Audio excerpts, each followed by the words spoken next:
Hello, and welcome to the Night Sky Reader.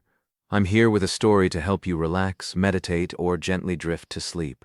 Tonight, the belt of Venus above a quiet field. Settle in, close your eyes if you'd like, and let's begin.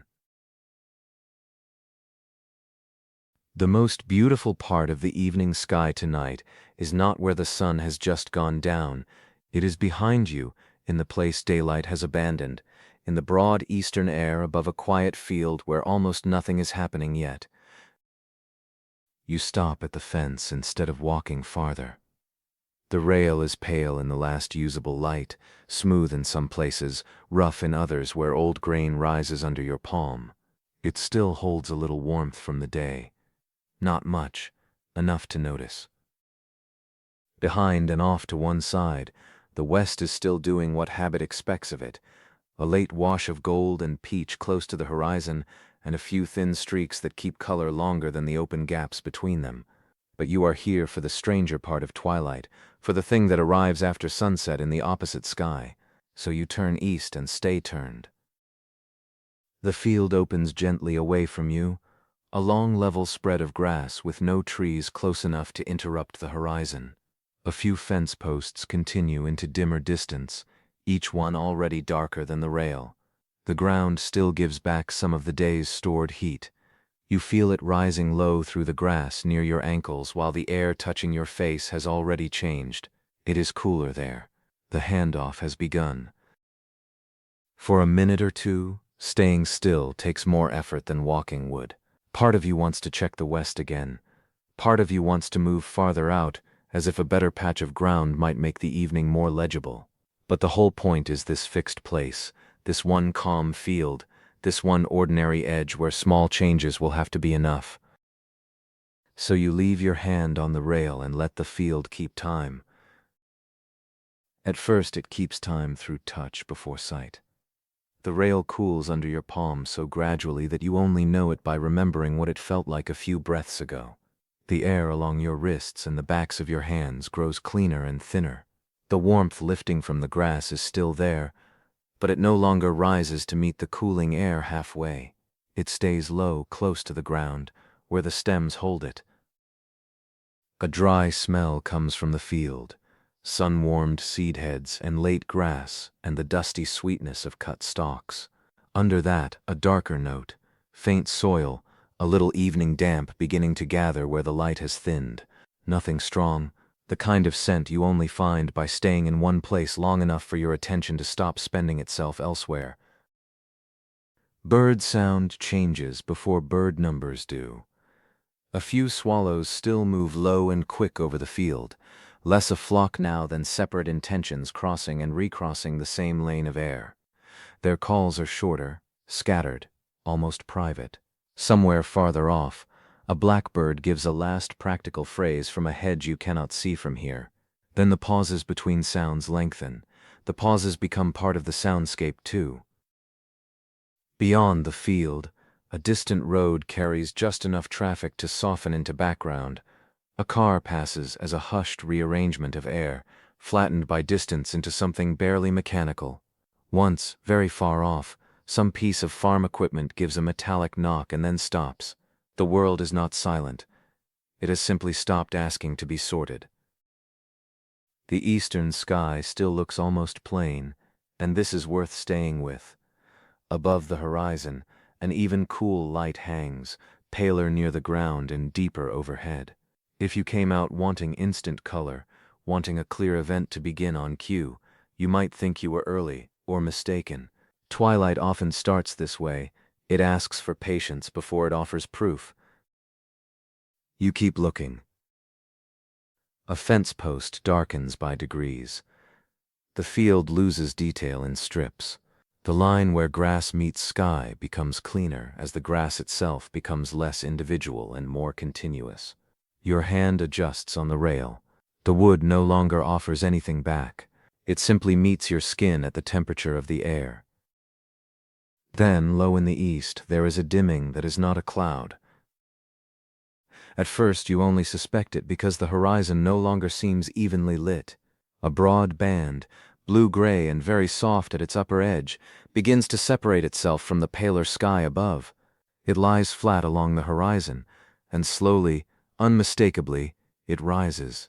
Not quickly enough to count movement from one second to the next, only steadily enough that if you look away and back, it has climbed higher. This is Earth's shadow. You might expect a shadow to be a narrow thing tied to an object, or to look dramatic when it first appears. Instead, it is planetary and quiet. After sunset, opposite the place where the sun has gone down, the evening sky can show the shadow of the Earth itself as a darkening band climbing through the atmosphere. You are standing on the planet while it casts that shadow, and even so it does not feel abstract from here. It feels close. It begins right at the line of the field. You look at the edge of it, then above it, then back down again, trying to pin down where the band truly ends. The mind wants a ruler's straight border, a certainty it can name. Earth's shadow is most readable, because the sky above it still holds more light, a cool layer under a lighter one, a low arc of blue-gray deepening minute by minute. The farther you keep your gaze from the exact horizon, the easier it is to see. Not by staring harder, but by loosening. The shadow becomes legible when you let the whole field of view settle into your eyes at once. The darkening line of land, the blue-gray band above it, the larger dome of evening sky lifting over both. Behind you, in the west, the source of all this is present though no longer visible. The sun has dropped below the horizon. Here in the east you do not see the sun, you see the structure it leaves behind. The field helps. Because it is open, because nothing blocks the low horizon, the layering reads more clearly than it could from a street or porch or tree-lined yard. The whole eastern rim becomes a place where this one brief fact can write itself large enough to notice. Earth's shadow rises. The planet darkens its own sky. Above the blue-gray band, a different color begins so softly you nearly mistake it for the memory of light. Then it gathers. At first it is a blush, no brighter than breath on glass. Then it steadies into rose, not a vivid pink, but a broad atmospheric color, thinned by distance and spread across an enormous curve of sky. It hovers above Earth's shadow in a clear band, and once you have seen it, the whole arrangement sharpens. Blue-gray below, rose above, a deeper cooling blue overhead. This is the belt of Venus. The name sounds almost too ornate for something so quiet, but the thing earns it by being exact. After sunset, opposite the sun, a pink band appears above Earth's shadow, formed by reddened sunlight scattered back through the atmosphere. Beauty here arrives with contrast, with dimming, with the planet turning. The color strengthens while you watch. What began as a faint wash becomes more layered, more various. Near the lower part of the band there is a richer rose, and above it a paler mauve, then a gradual lift into cool blue. The boundaries are still soft, but they are undeniably there. The eastern horizon holds three long horizontal moods at once: field and land in darkening silhouette, Earth's shadow in blue-gray, the belt of Venus above it, pink and wide. If you look too hard for the exact place where the belt of Venus begins, it slips into vagueness again. If you let the colors meet each other without grasping for edges, it returns. The evening sky is already doing what it does. It does not need you to confirm it. The swallows are gone now, or too dark and low to distinguish from the field. In their place, insects begin to hold the margins. Not loud, just steady enough that the silence between distant sounds is no longer empty. Their rhythm seems to rise from the grass itself.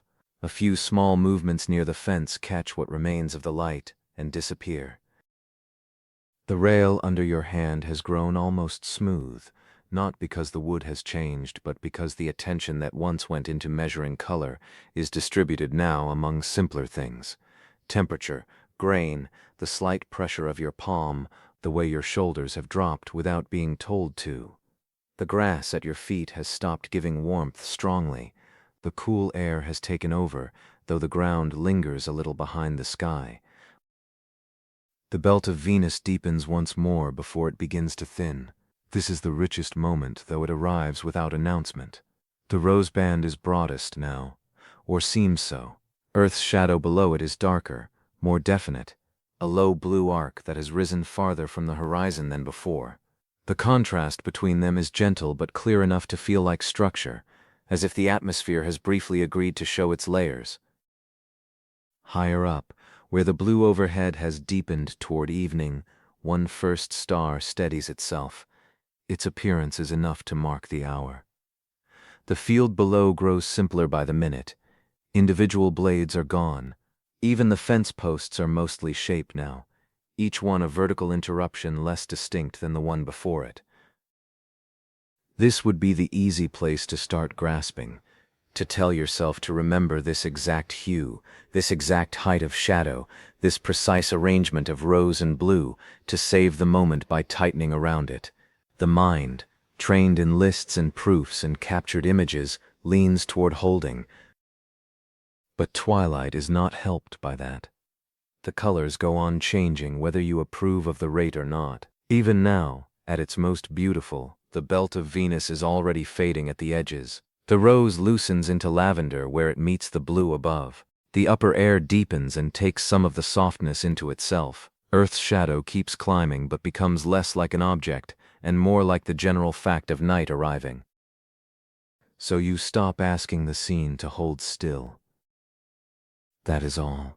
Nothing large. No revelation louder than the insects or brighter than the band itself. You simply let the evening be better at changing than you are at keeping. And because of that, the field grows easier to inhabit. The star overhead grows more certain. Another appears farther off, then waits there quietly. The pink band does not vanish at once. It passes through subtler versions of itself. Rose to mauve, mauve to a lavender gray that is harder to name and therefore easier to accept. The lower blue-gray of Earth's shadow blends more and more with the general darkening near the horizon until you can no longer say exactly where one ends and the other begins. This does not feel like losing the view. It feels like the view completing itself. Most of the birds are finished now. Once in a while, a late call comes from somewhere beyond the far edge of the field, thin and practical, and then the stillness closes gently over it. The insects hold their fine net of sound at ground level. The distant road continues its softened breathing. Every noise seems to come from farther away than it would have in daylight. The air has cooled enough that your face and hands know it continuously rather than in flashes. The rail is fully cool. When you shift your palm, the place you touched keeps no warmth of yours. The wood belongs to the hour. The western glow, unseen directly now, has weakened enough that the eastern sky no longer needs it to explain itself.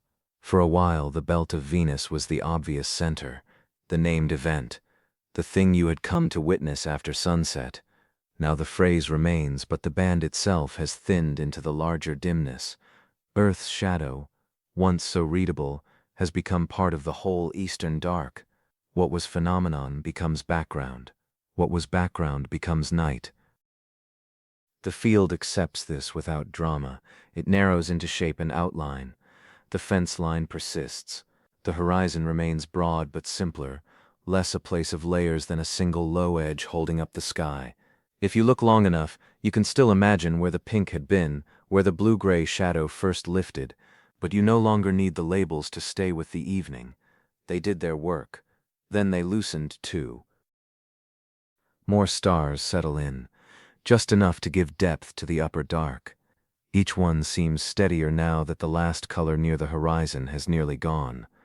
The eye stops switching between bright bands and dim ground. It rests inside the larger shape of night. Your breathing has matched itself to the pace of things without any effort to make it happen. The body understands fixedness better than the mind does. It was always going to. Hand on rail, feet in grass, cool air across the face, one wide horizon. The simple order of this has replaced the smaller, restless order of checking and naming. Nothing was solved. Nothing needed solving. The belt of Venus is gone now, if gone is the right word for a color that has dissolved back into the conditions that made it. Earth's shadow is gone in the same way, no longer visible as a band because darkness has spread through the whole sky behind it. Still, knowing where they were lingers in the body. You can feel the shape of them. Low in the east, the planet's shadow once climbed. Above it, the pink band hovered. For a brief interval, the evening revealed its geometry, and then closed it again. You remain by the fence a little longer, not waiting for another event. There may be one, or many, through the rest of the night, but you are not staying for a next thing. You are staying because the field has become easier to stand in than your own hurry. Because when the evening sky offered Earth's shadow and the belt of Venus in their brief clear sequence, attention changed shape. It stopped leaning forward. The insects continue. The stars hold. The field is almost entirely dark now except for the narrow paling that still keeps the horizon legible. Your hand rests on the cool rail, and the rail rests in the dark, and above both the sky goes on without asking anything of you. Thank you for spending this time with the night sky reader. May your night be peaceful. Until next time, rest well.